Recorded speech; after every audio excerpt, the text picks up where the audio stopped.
Live from Columbia, this is WIS News 10 at 6. Live, local, now.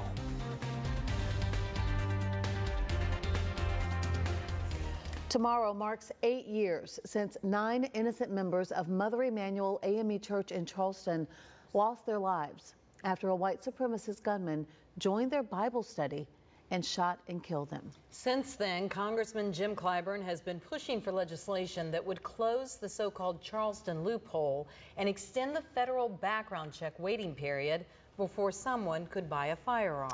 Our Nick Neville covering this story for us today and has details on where that bill stands. Nick? So Judy and Dondi, it's passed the House in the last 2 Congresses, but has not this term with the House in Republican control. This week, Clyburn filed a petition to fast-track that bill out of committee and to the House floor for a vote. He said Congress's failure to act on this issue has made the last 8 years very disappointing. These are 9 people that would be alive today but for that loophole that affects only 3% of purchases.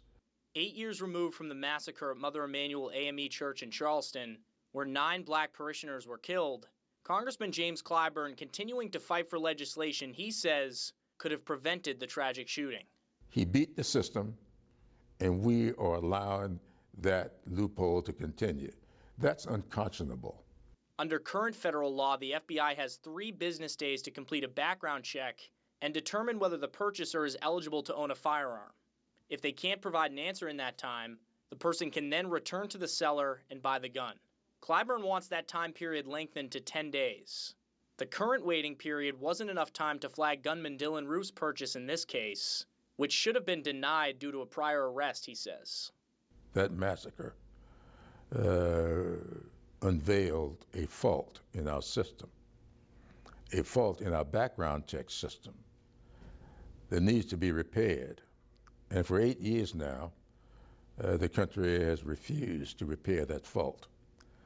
That tears at Alexis de Tocqueville's notion that although this country may not be the most enlightened in the world, its greatness is that it's always been able to repair its faults. And we have not repaired that fault.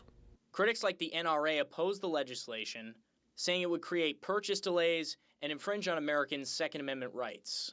Clyburn has been motivated to change this law due to his personal connection with the victims. Reverend Clemente Pinckney was once an intern in his office, and another one of the 9 was among his daughter's best friends. I said in my memoirs that I call Blessed Experiences, that all of my experiences have not been pleasant, but I've considered all of them to be blessings. This is an unpleasant experience, and I'm still searching for the blessing. Now, if the bill were to pass the House, it faces an uphill battle in the Senate. I asked Clyburn about those prospects today. He acknowledged that it will be difficult, but says he's gotten a lot of difficult things done during his time in Congress and has learned to keep trying. Live in the studio, Nick Neville, WIS News 10.